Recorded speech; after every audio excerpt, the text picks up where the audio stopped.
You are 20 years old, sitting in a shared apartment on the outskirts of Saratov, watching the news on a cracked smartphone. The date is February 24th, 2022. The news anchor says something about a special military operation.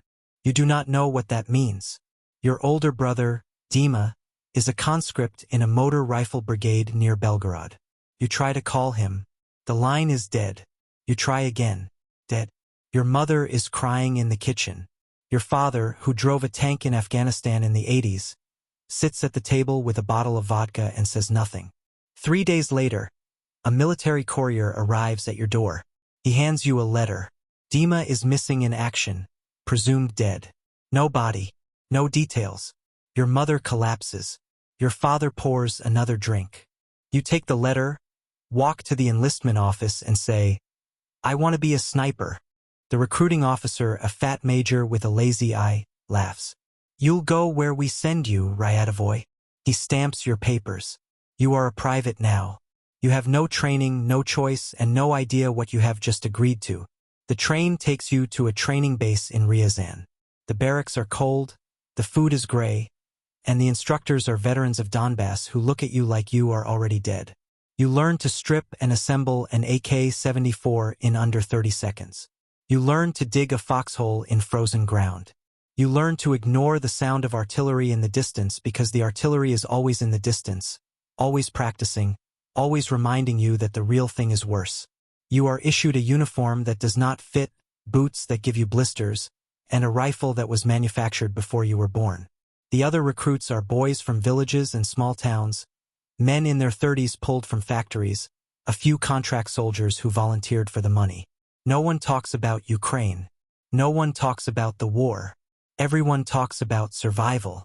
After 4 weeks, you are a private first class. The promotion is automatic, a formality, a way to pretend that you have learned something. You have learned that the Russian army runs on corruption and inertia, that your sergeant steals fuel and sells it on the black market, that the lieutenant in charge of your platoon has never fired a weapon in combat and spends most of his time on his phone. You have also learned that the men next to you will share their last cigarette, that the cook slips you extra bread when you look hungry enough, that the only thing keeping anyone alive is the thin thread of mutual obligation between soldiers who have nothing else. You are sent to the border. You cross into Ukraine on March 15, 2022. You do not know the name of the town you are entering. You do not know that you will remember it for the rest of your life. Your first firefight is a disaster. Your company advances through a tree line and walks into a Ukrainian ambush. The lieutenant freezes. The sergeant takes command, shouting orders that no one can hear over the machine gun fire. You drop to the ground and return fire, aiming at muzzle flashes, praying that your bullets find something. The man to your left takes a round in the helmet. The helmet stops the bullet, but the impact snaps his neck. He dies instantly, face down in the mud. You keep firing. You do not stop. The ambush ends after 20 minutes. The Ukrainians withdraw.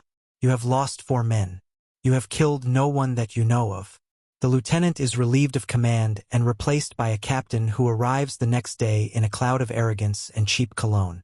You learn the captain's name, but you will not remember it because captains come and go, and the only constant is the mud. You are promoted to junior sergeant. You have been in combat for 3 weeks.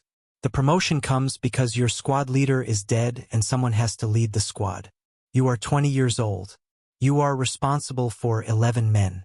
You give orders that you are not qualified to give. You make decisions that you are not prepared to make. You lead your squad through a village that has been abandoned. Every house looted. Every window shattered. You find a basement full of civilians. Old men, women, children. They stare at you with eyes that are empty and full at the same time. You do not know what to do. The captain says to leave them. You leave them. 3 days later, you learn that the village was shelled after you left. The basement took a direct hit. No survivors. You tell yourself that you had no choice. You will tell yourself this for years. It will never be true enough. The war becomes routine. You advance, you dig in, you take fire, you return fire, you withdraw, you do it again. The ranks blur. You become a sergeant. You have been in country for 6 months. You have lost 8 men. You have replaced them with raw recruits who do not know how to hold their rifles. You train them in the field under fire because there is no other way. You learn to read the terrain, to anticipate where the enemy will be, to call in artillery strikes that kill men you cannot see. You learn to lie to your officers about your position, your ammunition, your casualties, because the truth would get you court-martialed and the lie keeps everyone alive. You learn that the Russian supply system is a joke, that you will scavenge food and fuel and ammunition from abandoned Ukrainian positions, that you will trade looted civilian goods for medical supplies from your own rear echelon troops.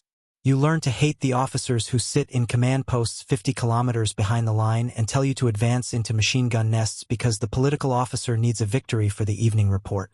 You are promoted to senior sergeant. You have been in Ukraine for a year. You have lost 23 men.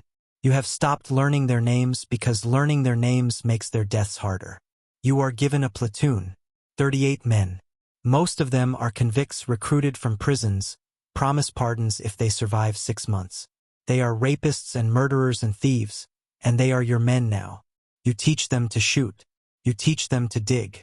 You teach them that running away means being shot by your own side, because the blocking detachments are real, because the officers have orders to shoot any soldier who retreats without permission.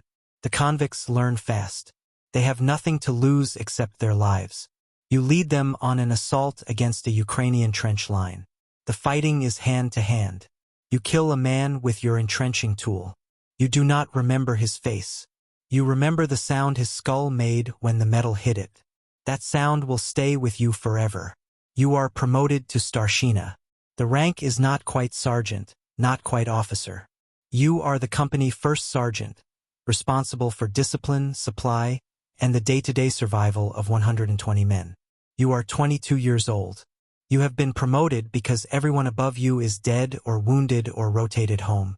You sit in a command post that is a hole in the ground, surrounded by maps and radios and the constant crackle of reports from the front. You make decisions that affect the lives of everyone in the company. You decide who gets the last box of grenades. You decide which squad goes on the night patrol.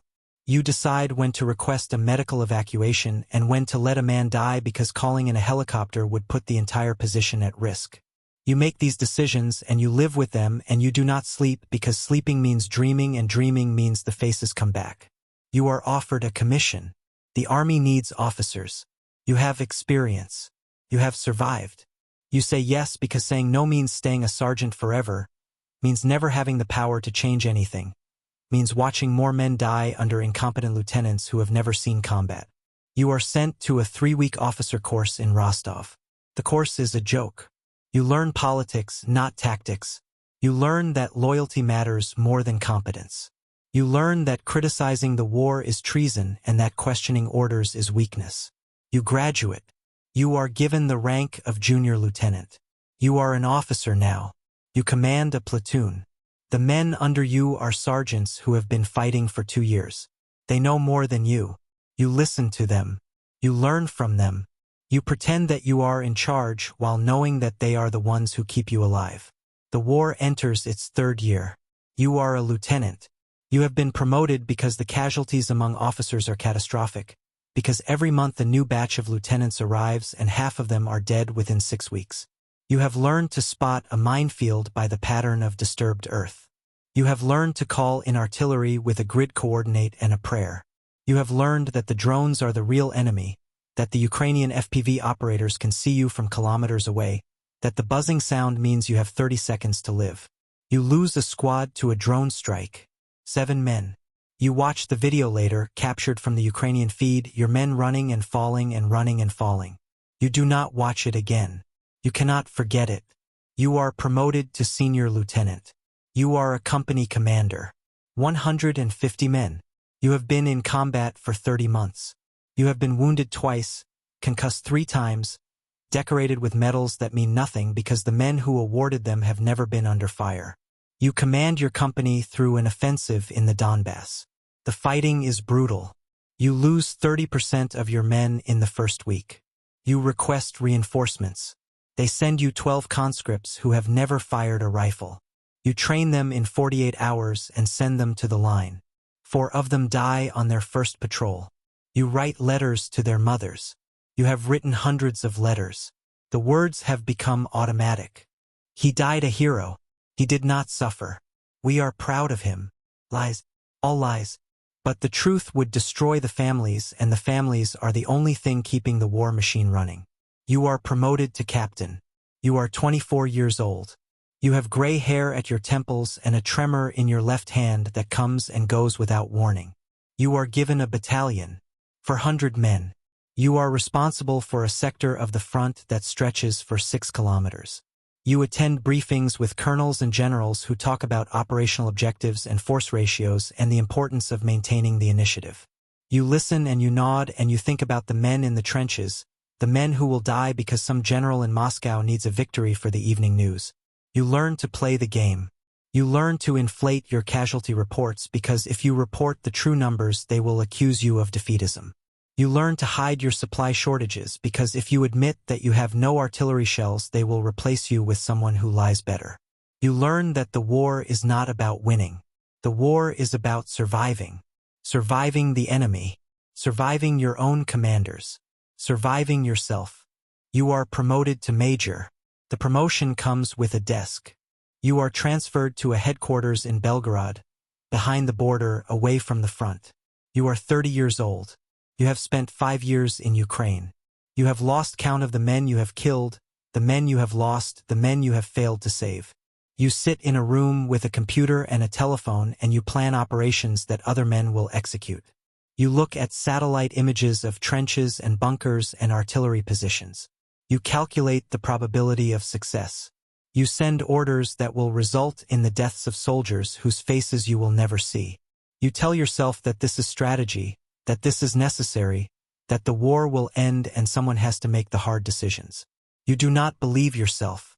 You do it anyway because the alternative is to walk away, and walking away means admitting that everything you have done was for nothing. You are promoted to lieutenant colonel. You are 33.